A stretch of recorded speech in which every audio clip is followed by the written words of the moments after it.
Good morning. We're going to talk today about suicide.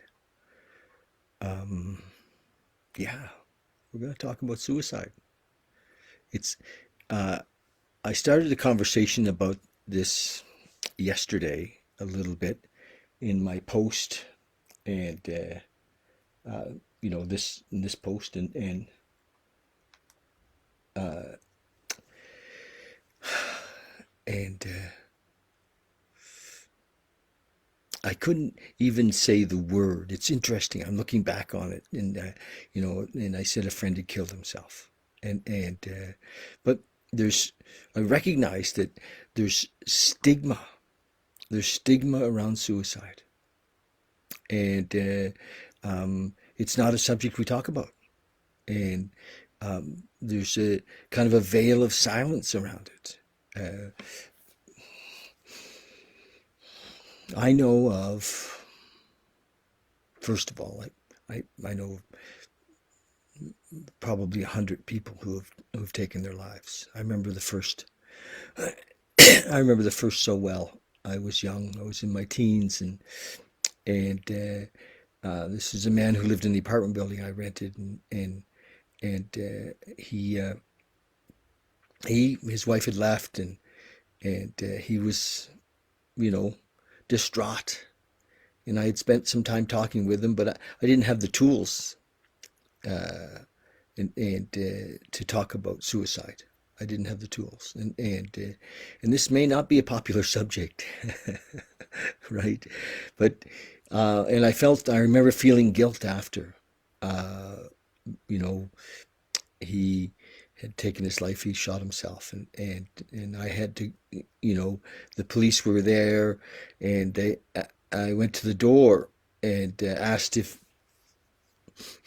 he was okay, and they said, did I know him? And I remember this so clearly. I mean, I'm talking, this is 50 years ago almost, and I said yes, and they asked me to come in and quickly identify his body, and you know, it was a real wake up call for me, and so I didn't.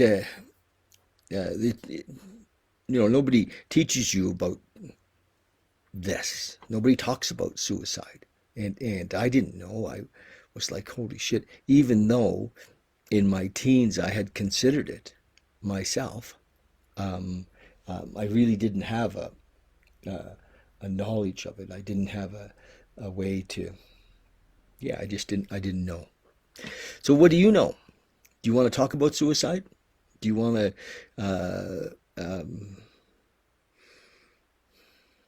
we wonder, a friend of mine did a post on Facebook a few minutes ago, and there's a lot of posts in my community because a really beautiful young man took his life, and I think we're all in shock. You know, we're all like, "Wow, how could that happen?"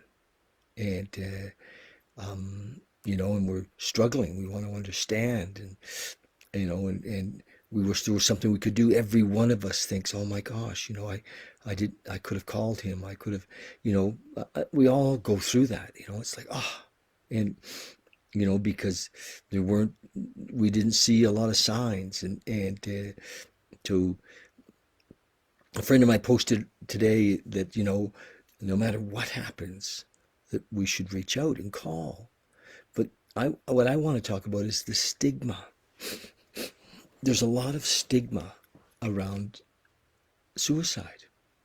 Families have shame. We're like, oh my God, what did I do wrong? There's shame around it. There's the veil of silence. Um, I remember a young man, a friend of mine, I really loved him, who took his life, and the family uh, made up a story, and that wasn't true, and for one reason or another, and about how he died, and but you know we all knew that he'd committed suicide, and so there's this veil of silence and around suicide. So how are people supposed to reach out when there's so much shame associated with suicide? So we say reach out, but we don't talk about it. We don't talk about it enough, um, and families isolate. You know, when suicide happens, they isolate. We don't know how to call them. What do we say? You know, it's so much easier if somebody dies in a car accident, or or of an illness. But when somebody takes their life, we're we don't know what to say. We don't know what to do. So I wanted to start a conversation, and maybe nobody's interested in this conversation. Maybe nobody's interested in this conversation. I know that I didn't look up the stats, but I maybe I should have. I know that in this province, this last year, there have been hundreds of suicides, hundreds of them. And in the recovery community, in the 12-step community, it's it's rampant. We see it, I in the if you're in the 12-step community, and you know when somebody, I don't know all this because I don't know how, we can be in pretty good shape, and then sometimes things fall apart real fast. You know, we can be spiritually connected, and sometimes things fall apart really fast, and we don't, if we get caught in the thought that the world would be better off without me, and that is the thought. When if that thought is running through your mind, then you're on the path of leaving, and people will play with that thought for quite a while, but until it becomes like a reality. It's like, okay, it's just, you know the world would be better without me. My kids would be better without me. My wife, my ex would be better without me. All of those things. Nobody loves me. you know, they're part of the thoughts of suicide. And how many of you, does anybody want to just say yes in the comments? And maybe this is not a popular subject, but, just say yes. And I'd like to have I'd like to shine some light on this. I really would, because what I see is that it's without exposure, without light, without the light of love on this subject, it will always be a dark subject. It will always be how do I talk about this? If you are feeling those thoughts, if you're planning, you know, and people do plan, they're in the planning stages, which is different than sometimes. I've had friends say, oh, I'm gonna kill myself, I'm gonna kill myself, and they're not, you know, and but you know, there's I don't think we should ever not take it seriously. I think when when those comments come up, when people say, I'm done, I'm out of here, my life is over, and those are the kind of things we hear, you know, I've intervened, a number of times, and uh, of course, I've talked to lots of people who are on this this edge, and just to listen sometimes is enough, just to be there, not to solve their problems, and to encourage, that this too shall pass, and that just to be there, and bring your love when those conversations are happening. But part of what happens, like with our friend the other day, um, as far as we know, he didn't reach out, and I can only imagine that the not reaching out is often because of the stigma. You know, we, we're ashamed.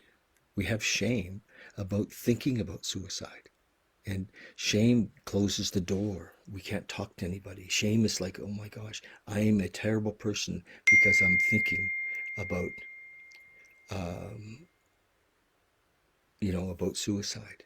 And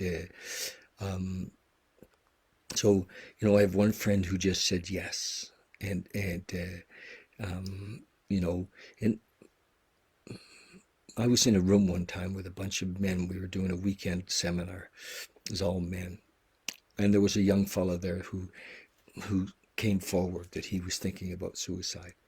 And whatever was planned for the afternoon shifted. And the conversation about suicide came up.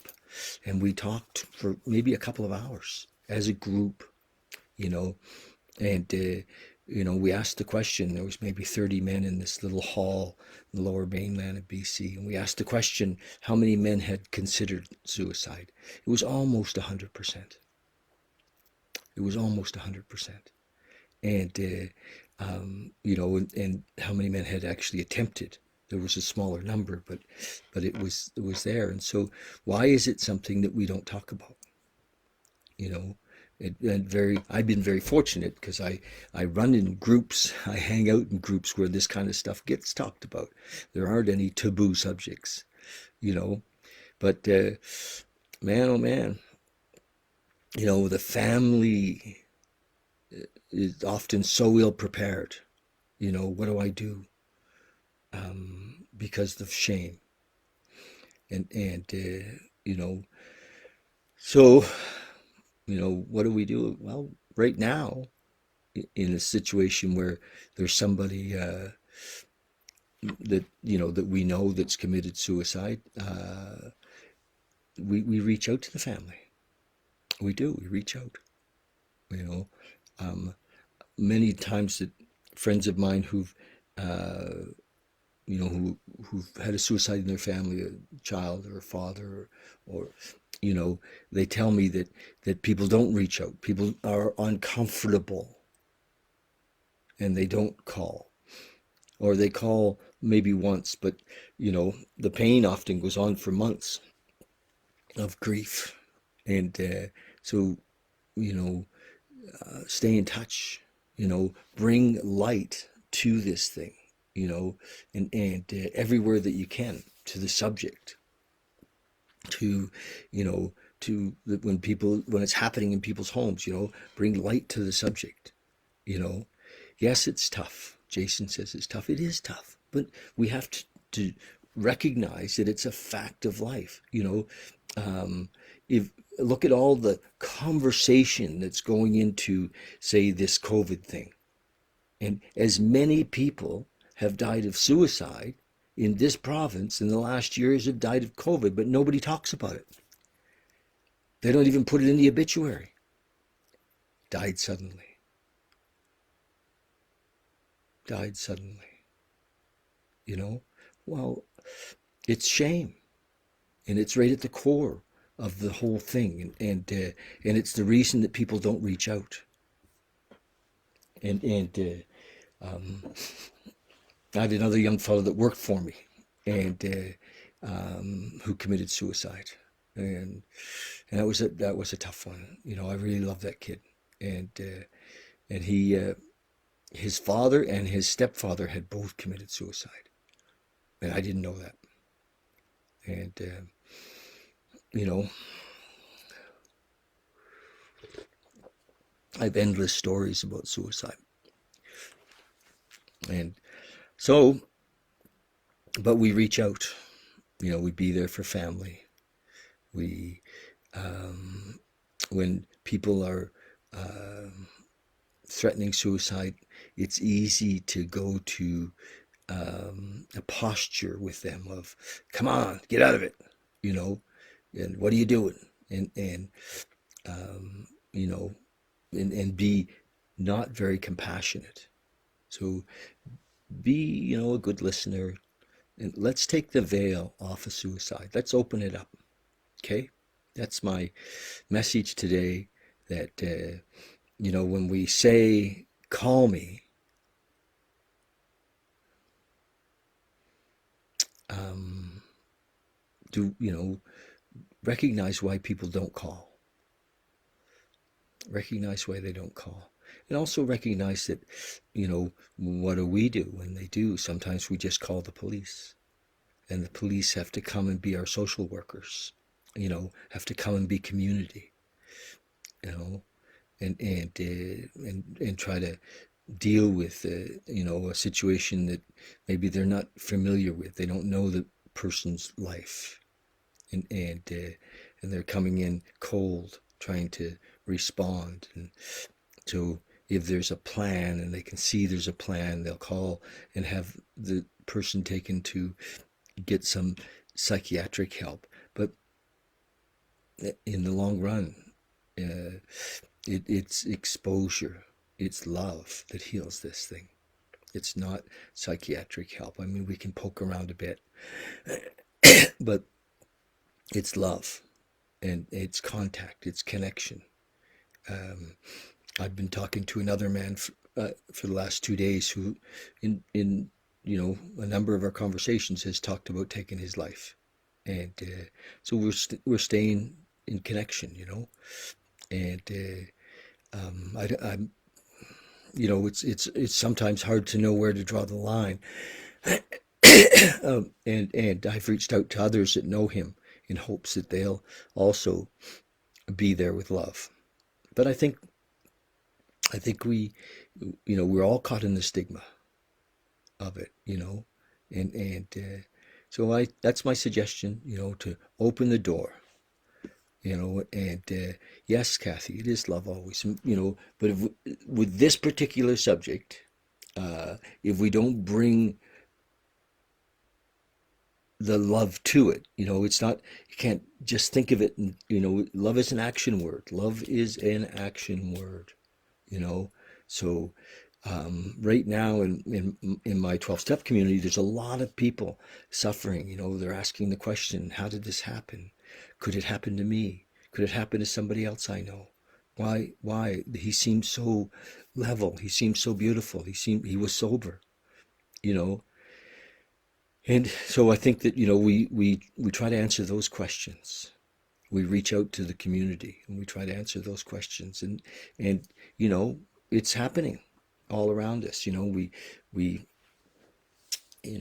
what do we have? We have like suicide hotlines where, basically strangers are trying to help our friends, because we have, it's a taboo subject. We don't know what to say, right? But many of us have been there. Many of us have experienced it. Firsthand, have either attempted or considered, and so I'm know that you have something to give to this conversation. That's all. Know that you have something to give to this conversation. I mean, we're all,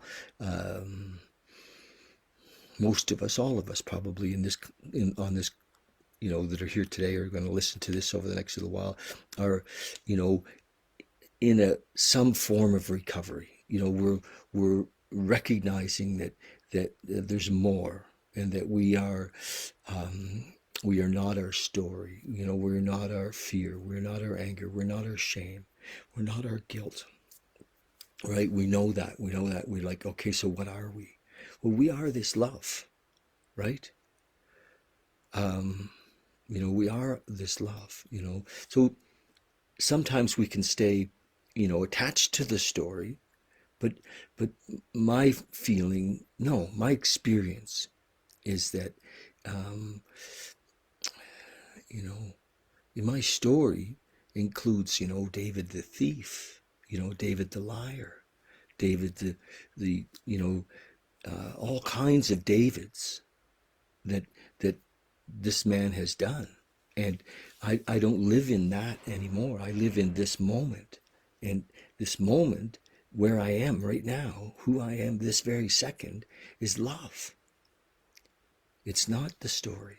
And, if we surrender that, and we begin to let go of that, and come into this beautiful space of the moment, through meditation, through prayer, through service to others, I, but sometimes with the story, we do need to sit and listen and let people share, what is coming up for them, where they feel they're stuck. Yes, just listen. Um, but we're more than that. And it's a process of coming into that. I had a lady call me this morning, and she'd had an emotional slip yesterday, a big angry slip. She was so angry, and but that's not who she is. She basically had a slip. I got it. Ah, there we go. My phone rang. It was my daughter. I'm just gonna text her and tell her I'm on the call. Um,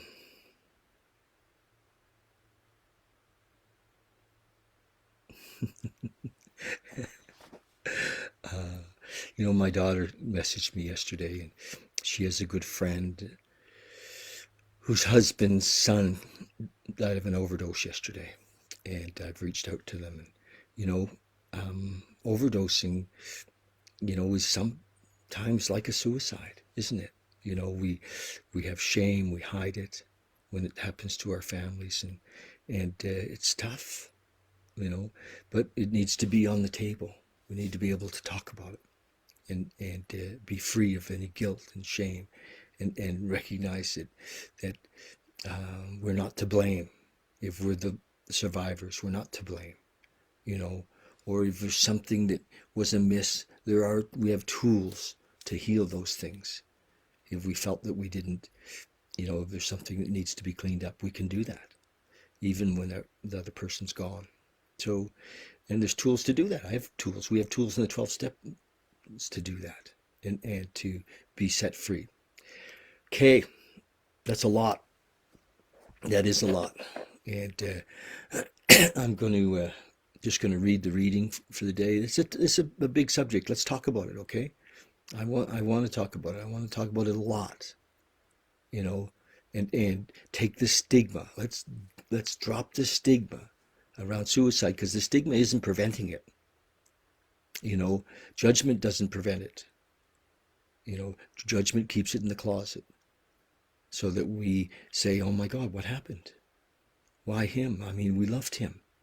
you know and but it's fear of judgment, that the shame of the act. So just recognize it. I don't have this nailed. I'm just grasping a bit here. I do know that love can heal, though.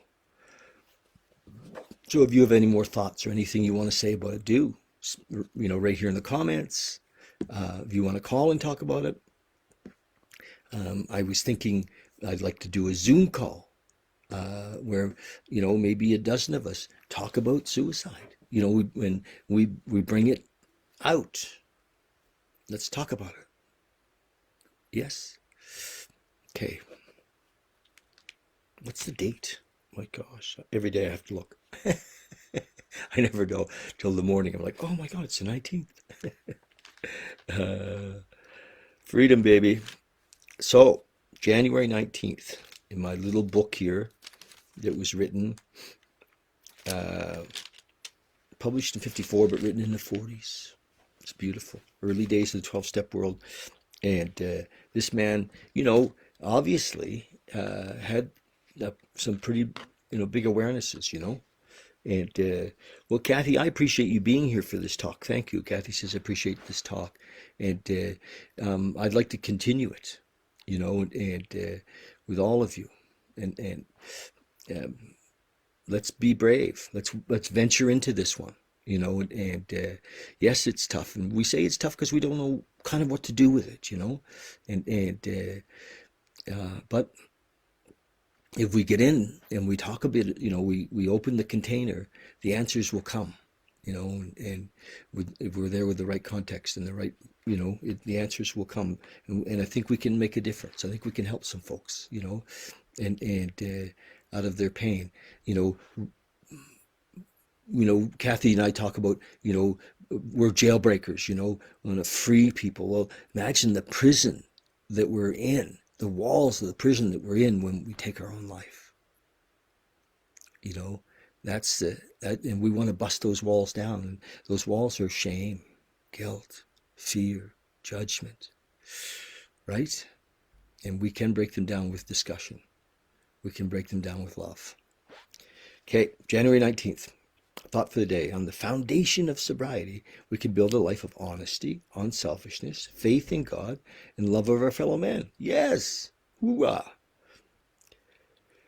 We'll never fully reach these goals. It's an ideal. Progress, not perfection. That's right. But the adventure of building that kind of a life is so much better than the merry-go-round of the old drinking life that there's no comparison. We came into the 12-step world, into AA, to get sober. But if we stay long enough to learn a new way of living, we become honest with ourselves and with others. We learn to think more about others and less about ourselves. We learn to rely on the constant help of a higher power. Love, baby. My higher power is love.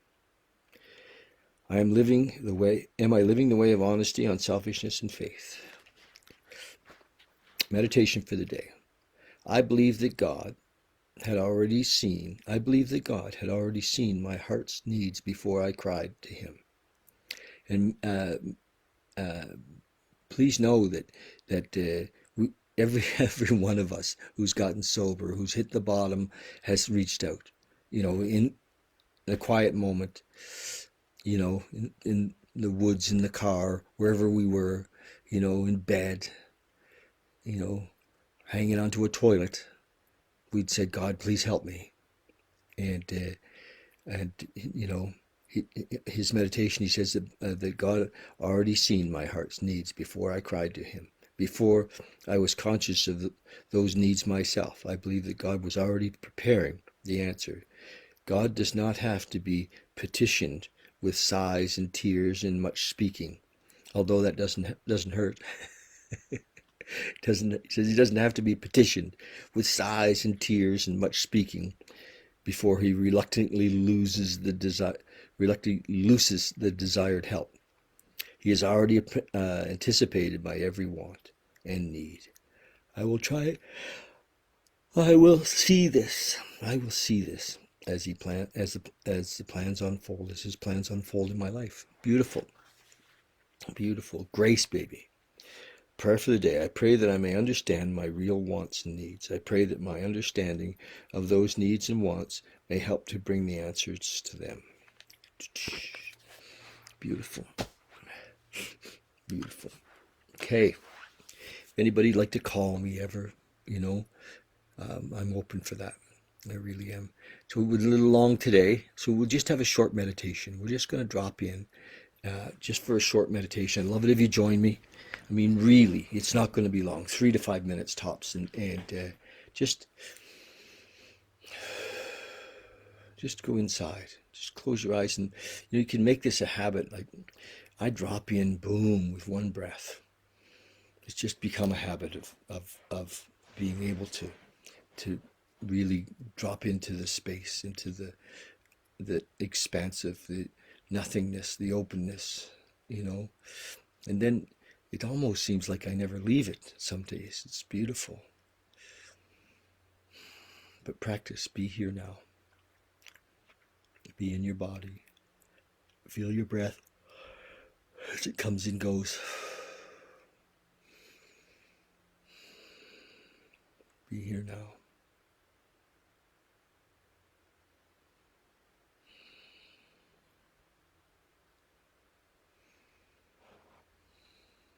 So we just set the intent to bring love, to bring understanding, to bring compassion to all those who are affected this day by suicide,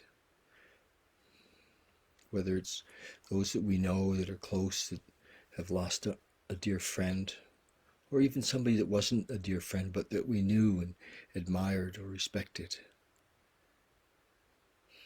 And we ask that question, what happened? What happened? Know that the details in a way don't matter, but that possibly shame kept our friend from reaching out. I know it's happened to me. happens to old timers who've been in recovery for many years. We think, well, I should know better.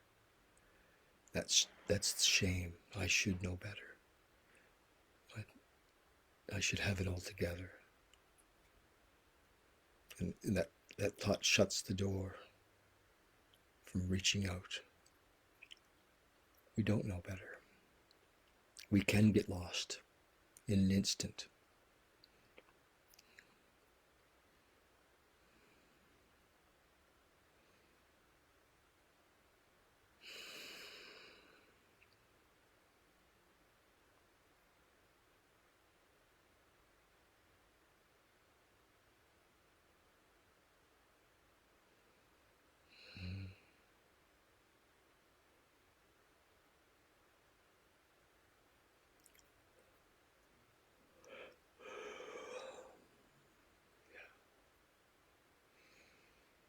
Just drop in. Be that love. You are that love. We are all that love.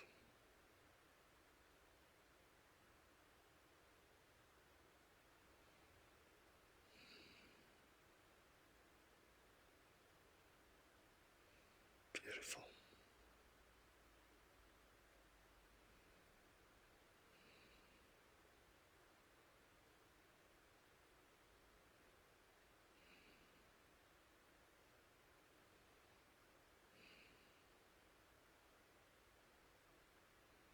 Thank you. Thank you, you guys. Love you, love you, love you. Call if you want to chat. Just let's talk about this. Let's continue the conversation.